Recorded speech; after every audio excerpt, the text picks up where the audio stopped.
नमस्कार दोस्तों, स्वागत है सभी का स्टडी फीचर्स पर। आई होप सभी अच्छे होंगे। सो गाइस, ये है हमारा पार्ट सेकंड यानी कि मॉक टेस्ट 2 हमारा। और किस चीज़ का मॉक टेस्ट है? तो ये हमारा बेसिकली मॉक टेस्ट जो है वो है एचपी पुलिस कांस्टेबल एग्ज़ाम जो है हम उसे टारगेट कर रहे हैं। लेकिन सिर्फ एचपी पुलिस कांस्टेबल के एग्ज़ाम के लिए ही नहीं बल्कि हर किसी एग्ज़ाम के लिए रेलिवेंट रहने वाला है ये हमारा वीडियो लेक्चर्स की जो सीरीज़ है। क्यों? इसमें हम जीएस की बात करेंगे। देखो, मैंने आपको कहा है कि अगर आप मेरे लेक्चर्स जो हैं वो रूटीन में देखते हैं, कंटिन्यूटी में देखते हैं, ट्रस्ट में मैंने बोला कि एचपी पुलिस के एग्ज़ाम में जो आप दे रहे हो स्टूडेंट, उसमें फुल मार्क्स की मैं आपको यहाँ पे एश्योरेंस इस बात की दे सकता हूँ। कारण क्योंकि मैं आपको आगे बताऊँगा कि किस तरीके से मैं यहाँ पे एमसीक्यूज़ आपसे सॉल्व करवा रहा हूँ। हम रेगुलर वे में नहीं सॉल्व कर रहे हैं। एक डिफरेंट तरीके से, एक डिफरेंट अप्रोच से हम सॉल्व कर रहे हैं और वो अप्रोच हमारी एग्ज़ाम प्रिपरेशन में चाहिए। देखो यार, यही चीज़ें आप कहीं कोचिंग में जाओगे, पैसे दे के करोगे, तो क्यों ना भई फ्री ऑफ कॉस्ट हर चीज़ मिल रही है, इतना इन डिटेल तो उसका फ़ायदा उठाया जाए। मैं आपको इसका एग्ज़ाम्पल देता हूँ, ठीक है? ओके, तो चलो यहाँ मैंने आपसे क्वेश्चन पूछा है कि who led the Dandi march in 1930 and दूसरा क्वेश्चन है battle of Panipat fought between, ठीक है? चलो ये तो आंसर करेंगे, लेकिन यहाँ पे मैंने इसका एक्सप्लेनेशन इस तरीके से दिया हुआ है आपको साथ में, यानी कि आप एक क्वेश्चन करोगे और आपको एक क्वेश्चन की प्रॉपर देखो इस तरीके से एक्सप्लेनेशन, सभी के सभी ऑप्शंस की एक्सप्लेनेशन है आपके पास। तो देखो ये एग्जांपल के लिए मैंने आपको बताया है, तो इसी तरीके से और ऐसी इन्फॉर्मेशन भी साथ में ऐड ऑन करी गई है जो आपने आई थिंक पहले इसके बारे में नहीं सुनी होगी चीज़ों के बारे में। तो सिंगल आप कह सकते हो कि एक प्लेटफॉर्म पे आपकी सारी प्रिपरेशन जीएस की हो जाएगी। तो मैंने यूँ ही नहीं गारंटी करी है कि आपको फुल मार्क्स की गारंटी मैं यहाँ पे कर रहा हूँ कि आपके पेपर में आएँगे ही आएँगे जीएस में, ठीक है? इसी तरीके से मैं एचपीजी का जीके की भी कोशिश करूँगा आपके लिए वीडियोज़ लाने की और हम प्रीवियस पेपर भी सॉल्व करेंगे डिफरेंट एग्ज़ाम्स के, ठीक है? चलिए 30 एमसीक्यूज़ के ये मॉक टेस्ट की मैंने सीरीज़ रखी है और आज के इसमें हमारे पास पॉलिटी, हिस्ट्री और ज्योग्राफी रहने वाला है। ये मॉक टेस्ट 2 है, मॉक टेस्ट 1 मैंने पहले डाल दिया है, वो सॉल्व करवा दिया है। उसका मैंने पीडीएफ भी आपको जो मेरा टेलीग्राम का चैनल है वहाँ पे मैंने डाल दिया था, तो वहाँ से आप इसको डाउनलोड कर सकते हो अगर आप खुद सॉल्व करना चाहते हो। और आंसर जो हैं वो आपको यही मिलेंगे लाइव सेशन में, आंसर यही वीडियो में मिलेंगे आपको, पीडीएफ पे मैं नहीं दूँगा आंसर्स, क्योंकि आप देखो यहाँ पे मैंने बोला है ना कि मैं आपको एक्सप्लेनेशन दे रहा हूँ भाई, इतना हार्ड वर्क आपके लिए मैं खुद पुट ऑन कर रहा हूँ। यहाँ पे इतना हैंड रिटन आपके लिए नोट्स प्रिपेयर कर रहा हूँ, तो आप कृपा करके वीडियो देखिए इसको, ठीक है? तो स्टार्ट करें आज का वीडियो फिर, चलिए स्टार्ट करते हैं। मॉक टेस्ट सेकंड है हमारा ये और बहुत ही ज़्यादा हेल्पफुल आपके लिए होने वाला है आपके एग्जाम्स में, ठीक है?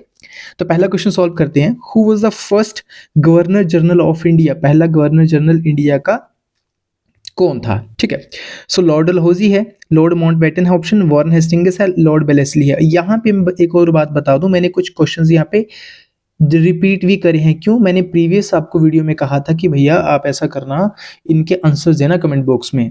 तो आपने दिए हैं नहीं दिए हैं वो तो नहीं पता, लेकिन वहाँ से पता चलेगा कि अगर कंटिन्यूटी में कोई वीडियोस मेरे देख रहा है तो उनको पता होगा इस बात का, ठीक है? तो सही उत्तर क्या रहेगा आपका? वॉरेन हेस्टिंग्स जो है वो फर्स्ट गवर्नर जनरल कब? 1773 में, ठीक है? आपका 1773 का आपको चार्टर एक्ट पता होगा, राइट? चार्टर एक्ट 1773 का, तो उसी से ये बना था, ठीक है? अगला question, in which year did India gain independence? तो हमें पता है 1947, 15 अगस्त 1947 में। ऐसा मत सोचना ये एक दो क्वेश्चंस देख के कि भैया बहुत इजी क्वेश्चंस डाले हुए हैं और ये तो बहुत इजी है। देखो यार, आगे सॉल्व करोगे तो आपको खुद पता चलेगा। हम जो एग्जाम को टारगेट कर रहे होते हैं ना, हमें उसी लेवल की प्रिपरेशन करनी चाहिए, ना उससे कम ना उससे बहुत ज़्यादा, ठीक है? तब भी एग्जाम क्वालिफाई नहीं होते हैं। ये भी मेजर आप कह सकते हो कारण होता है, ठीक है? और अभी जब भी आप मेरे वीडियोस देखोगे तो कॉपी और पेन पक्का लेके बैठिएगा, क्योंकि आपको इतना कुछ सीखने को मिलेगा। आप एक-एक क्वेश्चन से बहुत कुछ नोट्स लेके जाओगे और आप एग्ज़ाम में एक्सेल करोगे। ट्रस्ट मी, इस बात की मैं फिर से कह रहा हूँ आपके साथ, ठीक है? चलिए, next question is who led the Dandi march in 1930? 1930 में दांडी मार्च किसने लेड किया था? जवाहरलाल नेहरू, महात्मा गांधी, सुभाष चंद्र बोस या सरदार वल्लभ भाई पटेल? तो क्या सही आंसर है? महात्मा गांधी जी ने इसको लेड करा था। एक्सप्लेनेशन में आगे मैं दूंगा इसको, फिलहाल सेकंड क्वेश्चन हम करते हैं solve. The first battle of Panipat was fought between? Panipat का आपको पता है डिफरेंट बैटल्स हुई हैं, तो जो यहाँ क्वेश्चन पूछा है इसने फर्स्ट बैटल का पूछा है। अकबर, हेमू, बाबर एंड इब्राहिम लोदी, हुमायूं एंड शेर शाह सूरी या पृथ्वीराज चौहान एंड मोहम्मद गोरी? तो क्या उत्तर सही है? बाबर एंड इब्राहिम लोधी। चलिए भैया, जैसा कि मैंने आपको बताया कि हमारी अप्रोच बाकियों से बहुत डिफरेंट रहने वाली है, ठीक है? मैं किसी को क्रिटिसाइज़ नहीं कर रहा यहाँ पे, लेकिन देखो होता है क्या है कि मैक्सिमम आप यूट्यूब पे देखते हो कि क्या करते हैं एजुकेटर्स कि आपको एमसीक्यूज़ देंगे, उसको या प्रीवियस सॉल्व करवाएँगे तो जो आंसर होगा उसको टिक करवाएँगे। देखो वो तो आप कहीं से खुद भी कर सकते हो यार। वो पीडीएफ डाउनलोड करके आंसर की डाउनलोड करके वो खुद ही टिक लगा लो, फिर क्यों टाइम आप गँवा रहे हो यूट्यूब के वीडियो देखने में? अगर आप अपने प्रीशियस भाई 20 से 22 मिनट, 25 मिनट इस वीडियो लेक्चर को दे रहे हो, तो आपको कुछ तो फ़ायदा होना चाहिए, राइट? यानी कि एग्ज़ाम में तो आप एक्सेल करने चाहिए ना, आपको लगना चाहिए कि नहीं मैं एक प्रॉपर क्लासरूम में बैठा हूँ और मुझे कुछ वैल्यू एडिशन मिल रहा है, तो वैल्यू एडिशन आपको यहाँ पे मिलेगा इस चैनल पे। तो आप फॉलो कर सकते हो, सब्सक्राइब कर सकते हो चैनल को अगर आपको कंटेंट अच्छा लगे तो, ठीक है? देखो डांडी मार्च की बात करी जाए, 12 मार्च 1930 को स्टार्ट होता है, ठीक है? अपने 78 फॉलोअर्स के साथ। मैंने जो भी इन्फॉर्मेशन यहाँ लिखी है वो एग्जाम में प्रीवियस क्वेश्चन आ चुके हैं, मैंने वो इन्फॉर्मेशन डाली है, ठीक है? Begin March towards the Dandi. Dandi क्या है? एक कोस्टल टाउन है गुजरात में, ठीक है? तो 6 अप्रैल को फिर ये कहाँ पहुंचते हैं? देखो स्टार्ट कहाँ से करा था? स्टार्ट इन्होंने करा था साबरमती आश्रम से। कहाँ से? साबरमती आश्रम से स्टार्ट करा था इन्होंने, ठीक है? दांडी की तरफ। दांडी कहाँ पे है? गुजरात में। 6 अप्रैल को वहां पहुंचे और सुबह इन्होंने वहां पे क्या था? सॉल्ट बनाया, नमक बनाया था और इसको तोड़ा था, सॉल्ट लॉ को, ठीक है? इसका कारण क्या था? क्योंकि ब्रिटिशर्स ने बहुत सारी रिस्ट्रिक्शंस इम्पोज करी थी कि इंडियंस जो है ना तो इसको सॉल्ट को बना सकते हैं ना बेच सकते हैं, ठीक है? इसलिए इन्होंने बनाया था। दूसरी बात हमने क्वेश्चन किया कि फर्स्ट बैटल ऑफ पानीपत हमें पता 21 अप्रैल 1526 को हुई थी, बाबर और इब्राहिम लोदी के बीच में, ठीक है? ये दो कंटेंडर थे यहाँ पे। तो बाबर कौन था? बेसिकली ये मुगल था, ठीक है? किसका वंशज है? ये डिसेंडेंट ऑफ आपका जेंगिस खान, ठीक है? जेंगिस खान का डिसेंडेंट है ये मुगल, बाबर, ठीक है? इब्राहिम लोदी जिसको ऑपोजिशन साइड में था, ये कौन था? ये इसको लास्ट सुल्तान ऑफ दिल्ली माना जाता है। क्यों? क्योंकि इसके बाद लोदी डायनेस्टी का पतन हो गया और बाबर ने क्या करा? मुगल डायनेस्टी यहाँ पे एस्टेब्लिश करी इंडिया में। तो मुगल एरा आपसे जब पूछा जाए एग्जाम में कि किसके साथ स्टार्ट हुआ, तो बाबर के साथ ही स्टार्ट हुआ मुगल एरा यहाँ पे इंडिया में, ठीक है? इसलिए देखो एक्सप्लेनेशंस पढ़ना बहुत जरूरी है। अगला question, who is known as the iron man of India? Sardar Vallabhbhai Patel, Bhagat Singh, Subhash Chandra Bose या बाल गंगाधर तिलक? तो सरदार वल्लभ भाई पटेल जी को आयरन मैन ऑफ इंडिया बोला जाता है। क्यों? क्योंकि इनकी डिटर्मिनेशन को देखते हुए। डिटर्मिनेशन किस चीज की? इंडिया की यूनिटी। देखो ही वॉज द पर्सन जिन्होंने पूरी इंडिया को एक साथ करा, यूनाइट करा, इसलिए स्टैच्यू ऑफ यूनिटी इनको डेडिकेट करा गया है, ठीक है? स्टैच्यू ऑफ यूनिटी आप सभी को पता है कहाँ पे है, कमेंट सेक्शन में बताना जरा, कौन सी रिवर के किनारे है वो भी बताना। तो ये इनको ही डेडिकेट करा गया, इसलिए इसके रिगार्डिंग कुछ फैक्ट्स हैं कि पहले आप होम मिनिस्टर ऑफ इंडिया यही थे, commander in chief of Indian arm forces के ये थे, and first deputy PM of India भी ये रह चुके हैं। तो इनके रिगार्डिंग कुछ फैक्ट है, यहाँ से भी आपको एग्जाम में क्वेश्चंस डायरेक्टली देखने को मिल सकते हैं, इसलिए ध्यान से वीडियो देखना मेरे भाई, ध्यान से करना इसको, ठीक है? नोट्स पक्का बनाना यहाँ से। Who founded the Maurya umpire? Chandragupta Maurya ने क्या मौर्य अंपायर की स्थापना करी थी? अशोक, बिंदुसार या हर्षवर्धन? तो चंद्रगुप्त मौर्य इसका सही आंसर आपका रहेगा, ठीक है?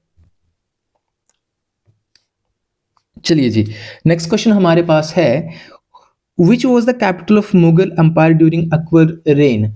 तो अकबर के समय यहाँ पे कैपिटल यानी कि कैपिटल ऑफ मुगल अंपायर कहाँ पे थी अकबर के समय? बताइए जरा।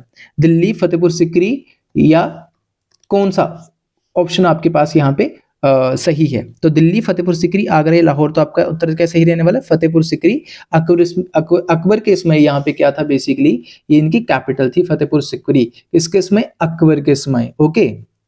ये आप इस बात को याद रखना। Which movement was started in Mahatma Gandhi by Mahatma Gandhi in 1942? 1942 में कौन सा मूवमेंट स्टार्ट करा था? भारत छोड़ो आंदोलन। हाँ, यही ऑप्शन है, ऑप्शन ए, भारत छोड़ो आंदोलन 1942 में। तो देखो खिलाफत आंदोलन कब स्टार्ट करा था? नॉन कोऑपरेशन आपका 1920 में स्टार्ट होता है महात्मा गांधी जी के द्वारा। सिविल डिसओबीडियंस आपका 1931 की ये ईयर्स इसमें आते हैं। खिलाफत आपका 1919 से लेकर लगभग 24 का एरा जो है वो टाइम पीरियड ये माना जाता है खिलाफत में, ठीक है? चलिए भैया अगला question, who was the founder of Gupta umpire? Gupta umpire का कौन फाउंडर था? चंद्रगुप्त मौर्य, चंद्रगुप्त वन, समुद्रगुप्त, स्कंदगुप्त? तो चंद्रगुप्त वन इसका सही उत्तर रहेगा, ठीक है? Revolt of 1857 started from which place? तो दिल्ली, कानपुर, मेरठ या लखनऊ? तो मेरठ से स्टार्ट हुई थी, कब? 10 मई को, ठीक है? 10 मई 1857 को, 10 मई 1857 को यहाँ से आपको पता है कि सिपोई म्यूटिनी जो है, ठीक है, यानी कि सेनानियों का विद्रोह जो है वो यहाँ से स्टार्ट हुआ था, ठीक है? Who is the head of state in India, यानी कि भारत में हेड ऑफ स्टेट किसे बोला जाता है? बड़ा इंपॉर्टेंट क्वेश्चन है, बहुत इंपॉर्टेंट क्वेश्चन है, बड़ी बार एग्जाम्स में आता है। तो किसे बोला जाता है? प्रेसिडेंट ऑफ इंडिया को हेड ऑफ स्टेट बोला जाता है, ठीक है। Which part of Indian constitution deals with fundamental rights? Very important, very important. कौन सा पार्ट? तो पार्ट 3 जो है वो फंडामेंटल राइट्स के साथ हमारा डील करता है। अच्छा, part 4, part 5, part 1 comment section में बताओ जरा फटाफट से, तो पता चलना चाहिए ना कि कितना आपने तैयारी करी है अब तक। The panchayati raj system was introduced under which constitutional amendment? Panchayati raj बड़ा ही इंपॉर्टेंट क्वेश्चन है। 42nd अमेंडमेंट, 73rd, 52nd, 86, तो सही उत्तर क्या रहेगा? 73rd अमेंडमेंट एक्ट से क्या हुआ है? पंचायती राज आपका एस्टेब्लिश्ड हुआ था इंडिया में। लेकिन भैया क्वेश्चन तो वो 42nd का भी पूछ सकता है अगले एग्जाम में, 52nd का भी पूछ सकता है, 86 का भी पूछ सकता है। जरूरी थोड़ी ना मैंने यहाँ पे एमसीक्यू ये डाला तो वो भी यही करेगा। तो इसलिए मैं कह रहा हूँ आप वीडियोस को पूरा देखना, क्योंकि नेक्स्ट स्लाइड में आप देखोगे मैंने सभी अमेंडमेंट्स की आपको प्रॉपर एक्सप्लेनेशन दी है जो भी रिक्वायर्ड है आपके लिए, ठीक है। तो इसका सही उत्तर पता चला 73rd। And who appoints chief justice of India? आपको पता है president of India appoints chief justice of India, ठीक है। चलिए भैया अब बात कर लेते हैं 73rd अमेंडमेंट की। जैसा कि मैंने बताया, देखो एक्सप्लेनेशन फुल है, आपको नोट्स पक्का बनाना। तो 19 आपकी 92 में आती है ये, एंड लोकल सेल्फ गवर्नमेंट को प्रमोट करने के लिए। लोकल सेल्फ गवर्नमेंट का मतलब क्या हुआ? पंचायती राज व्यवस्था, ठीक है। तो 3 टियर पंचायती राज सिस्टम एस्टेब्लिश हुआ। 3 टियर कौन सा? आपका विलेज लेवल पे, ब्लॉक लेवल पे एंड डिस्ट्रिक्ट लेवल पे, ठीक है। गांव के लिए पंचायत, ब्लॉक के लिए समिति एंड डिस्ट्रिक्ट के लिए जिला परिषद आपका, ठीक है। फिर इसमें पार्ट 9 इसने ऐड ऑन करा, किसे? कॉन्स्टिट्यूशन में। पार्ट 9 वेरी वेरी इंपॉर्टेंट, यहां से क्वेश्चन जरूरी थोड़ी ना वही पूछेगा, क्वेश्चन ये भी तो पूछ सकता है कि पार्ट 9 किस अमेंडमेंट से हुआ। तो पार्ट 9 73rd अमेंडमेंट से 11th शेड्यूल ऐड ऑन करा। इससे 11th शेड्यूल में क्या? 29 सब्जेक्ट्स दिए गए पंचायती राज को, ठीक है। यानी कि पंचायत इन 29 मुद्दों पे जो है वो बातचीत करेगी, इनको देखेगी, रिस्पॉन्सिबल होगी इनके लिए। तो 29 सब्जेक्ट्स हैं। क्वेश्चन कहीं से भी आ सकता है, I am again repeating this thing, कहीं से भी आ सकता है, इसलिए ये एक्सप्लेनेशन पढ़ना जरूरी है। 42nd अमेंडमेंट एक्ट क्या बताता है? 1976 का मिनी कॉन्स्टिट्यूशन बोला जाता है भैया इसको, वेरी वेरी इंपॉर्टेंट। और एक कॉन्स्टिट्यूशन ऑफ इंदिरा भी बोला जाता है। क्यों? इंदिरा गांधी की गवर्नमेंट के समय ये पास हुआ था, इसलिए इसको कॉन्स्टिट्यूशन ऑफ इंदिरा भी बोला जाता है। ये भी क्वेश्चन आ सकता है। 52nd अमेंडमेंट की बात करें तो एंटी डिफेक्शन लॉ लेके आई थी 52nd amendment act. Anti defection law का क्या मतलब है कि कोई भी एमपी एमएलए आपका ऐसा होता है ना कि एक पर्टिकुलर पार्टी का है, तो ऐसा नहीं कि जब मन करे पार्टी को छोड़ के दूसरी पार्टी में घुस जाओ पैसे लेके, ठीक है। उस चीज को रोकने के लिए ये एंटी डिफेक्शन लॉ जो है वो पास किया था। बेसिकली 10th शेड्यूल, इसमें क्या हुआ था? 10th शेड्यूल ऐड ऑन करा था कॉन्स्टिट्यूशन में, और ये एंटी डिफेक्शन लॉ लेके आया गया था, ठीक है। क्यों लेके आया गया था? क्योंकि इससे गवर्नमेंट में ताकि स्टेबिलिटी रहे, ऐसा नहीं जिसका जब मन करे वो उठ के भाग जाए दूसरी पार्टी में, इससे इंस्टेबिलिटी क्रिएट होगी, ठीक है। एक्सपेंडिचर बढ़ेगा फिर से ऐसे इलेक्शंस ये सब करने में, तो इसको रोकने के लिए, ठीक है। दोनों पार्लियामेंट में एप्लीकेबल और स्टेट असेंबलीज दोनों के लिए ही एप्लीकेबल है एंटी डिफेक्शन लॉ, ठीक है। 86 अमेंडमेंट की बात करें 2002 में आई है। I would say very very very important amendment. यहाँ से जितनी मैंने अमेंडमेंट्स ये इसमें डाली है एमसीक्यू में, मोस्ट इंपॉर्टेंट है। यहाँ से हर बार क्वेश्चन आए हैं हमारे हिमाचल के एग्जाम में, चाहे बाकी एग्जाम्स में, ठीक है। तो इसने क्या ऐड ऑन करा? Right to education. Right to education को फंडामेंटल राइट की तरह ऐड ऑन करा इसने, ठीक है। 6 से 14 साल के बच्चे जो होंगे उनके लिए एजुकेशन को कंपलसरी किया गया, फ्री एंड कंपलसरी एजुकेशन, ठीक है। और आर्टिकल कौन सा ऐड ऑन करा गया? 21A आर्टिकल ऐड ऑन करा गया, ठीक है। चलिए भैया, कोई भी डाउट आपको रिगार्डिंग क्वेश्चंस होता है तो कमेंट सेक्शन में पूछ सकते हो, क्योंकि कई बार बोलते हो कहीं पे कोई चीज़ मिसस्पेल हो सकती है, तो कोई बड़ी बात नहीं है, तो आप कमेंट सेक्शन में उस चीज़ को बता सकते हो। What is the term of A member of Lok Sabha? हाँ जी, 5 साल, 5 years, ठीक है। Which article of Indian constitution deals with equality before law? Article 14। ये पहले भी हमने करा कल वाले इसमें भी, आज हम कर रहे हैं रिपीट, मैंने इसलिए बोला है आपको रिपीट होंगे बीच में क्वेश्चंस, ठीक है। अब सवाल ये उठता है बाकी के आर्टिकल्स किस चीज से डील करते हैं, तो आर्टिकल 12 यहाँ पे जो पूछा हुआ है वो क्या करता है? ये स्टेट को डिफाइन करता है। It defines the term state, बड़ा इंपॉर्टेंट है, ठीक है। कि और स्टेट में क्या चीजें आती है? आपकी गवर्नमेंट भी आएगी और पूरा पार्लियामेंट ऑफ इंडिया आएगा। पूरे इसको स्टेट का मतलब ये नहीं है यहाँ पे एक राज्य, नहीं, ये इंडिया को एज अ स्टेट रिप्रेजेंट करता है, ठीक है। Article 16 equality of opportunity in public employment, यानी कि जो पब्लिक एम्प्लॉयमेंट है यहाँ पे सभी को इक्वल राइट्स दिए जाएंगे काम करने के। आर्टिकल 19 6 फंडामेंटल फ्रीडम्स देता है अपने सिटीजन्स को। 6 यहाँ से क्वेश्चन आ चुके हैं, फिर से एक बार देख लो।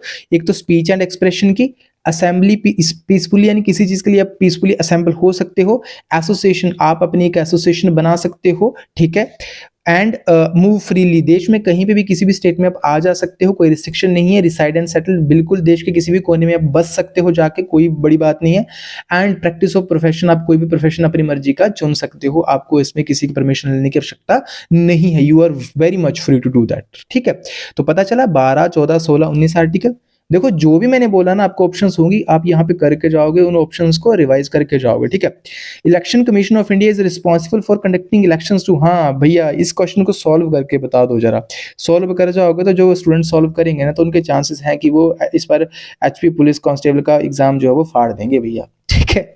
चलिए, so Lok Sabha and Rajya Sabha only, state legislatures only, all union and state elections and municipal corporation. देखो इलेक्शन कमीशन जो है वो इंडिया में क्यों एस्टेब्लिश करा गया 1950 में, इसलिए भाई एस्टेब्लिश करा गया ताकि यहाँ पे इलेक्शंस कंडक्ट करवा सके। तो यहाँ इसने बोला लोकसभा, क्या लोकसभा राज्यसभा के लिए? नहीं भैया, स्टेट नहीं, ऑल यूनियन एंड स्टेट, बिल्कुल ऑप्शन सी सही रहेगा, सभी यूनियन और स्टेट के लिए यही कंडक्ट करवाता है, ठीक है। Which schedule of Indian constitution contains anti defection law, थोड़ी देर पहले हमने बात करी थी क्या 52nd अमेंडमेंट एक्ट की, एंटी डिफेक्शन लॉ। तो कौन सा है, मैंने उसमें एक शेड्यूल बताया आपको, कौन सा 10th शेड्यूल ऐड ऑन करा गया था इसके द्वारा, जिसमें एंटी डिफेक्शन लॉ की बात करी है। तो भैया 8th, 9th और 11th क्या है वो भी बात करेंगे, और इलेक्शन कमीशन के ऊपर भी बात करेंगे। तो चलिए हम बात कर ही लेते हैं फिर। इलेक्शन कमीशन यानी कि निर्वाचन आयोग भारत का 25 जनवरी 1950 को स्थापित होता है।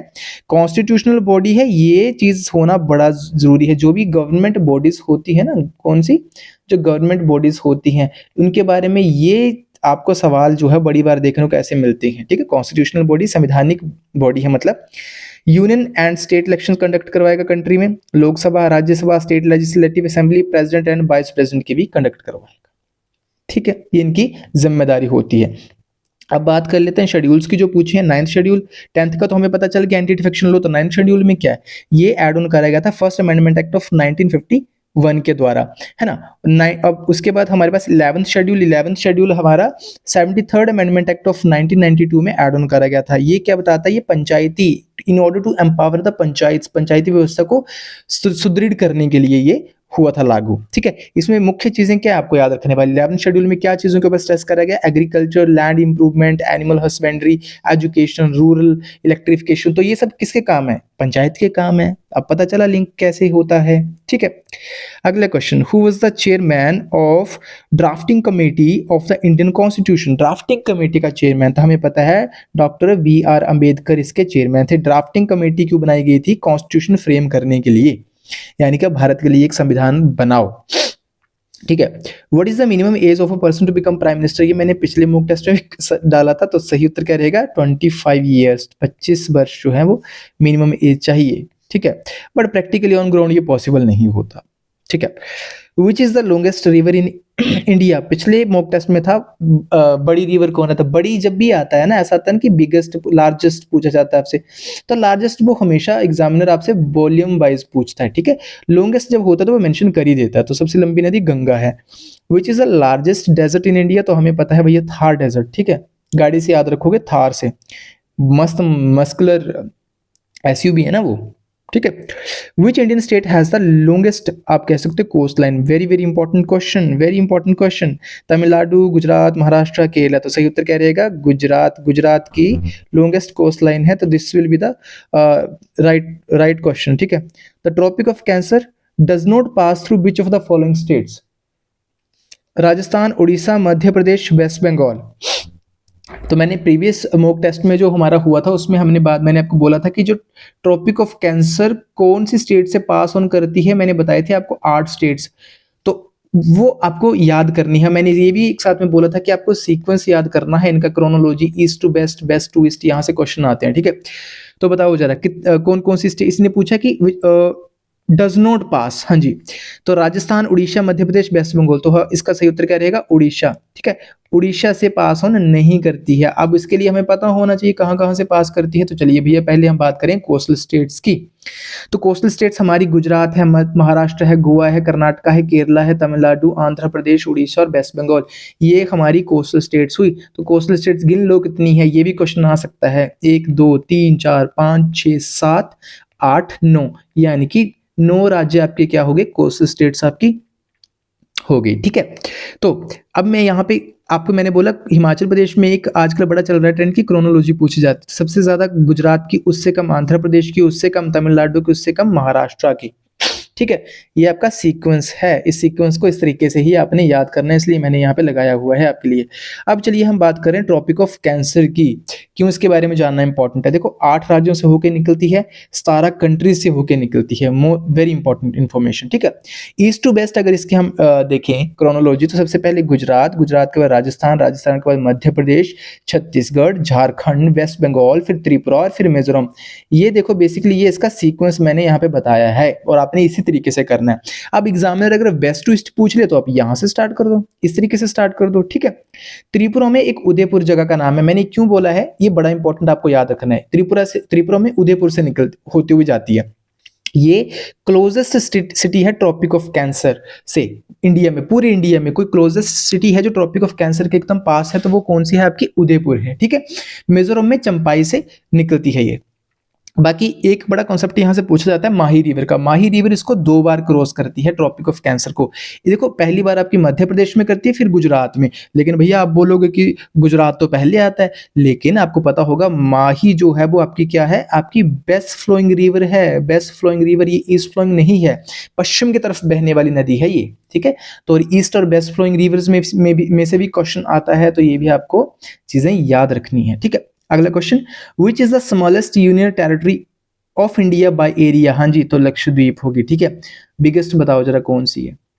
Which is India's highest mountain peak, Kanchenjunga located, यानी कहाँ पे है कंचनजुंगा, तो हमें पता है ये है सिक्किम में, कहाँ पे, सिक्किम में। देखो सिक्किम इंडिया में आता है, लेकिन इसका कुछ हिस्सा नेपाल में भी है, ठीक है। तो ये बॉर्डर लाइन पे आती है, लेकिन मेनली कंसिडर इंडिया में करी जाती है, तो इसका सही उत्तर क्या रहेगा, सिक्किम। थोड़ा सा बात कर लें कंचनजुंगा के बारे में। कंचनजुंगा 5886 मीटर हाइट है इसकी, ये वर्ल्ड की जो है वो 3rd हाईएस्ट है और इंडिया की हाईएस्ट है।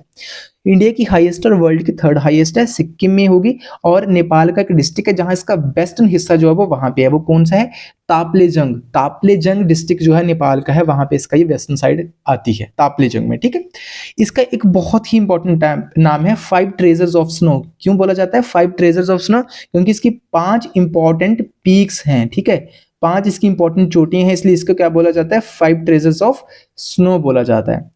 So next question is which soil type is most suitable for growing cotton in India. Cotton के लिए हमें पता है क्या है, ब्लैक सॉइल ही सबसे उपयोगी होती है, तो ऑप्शन ए।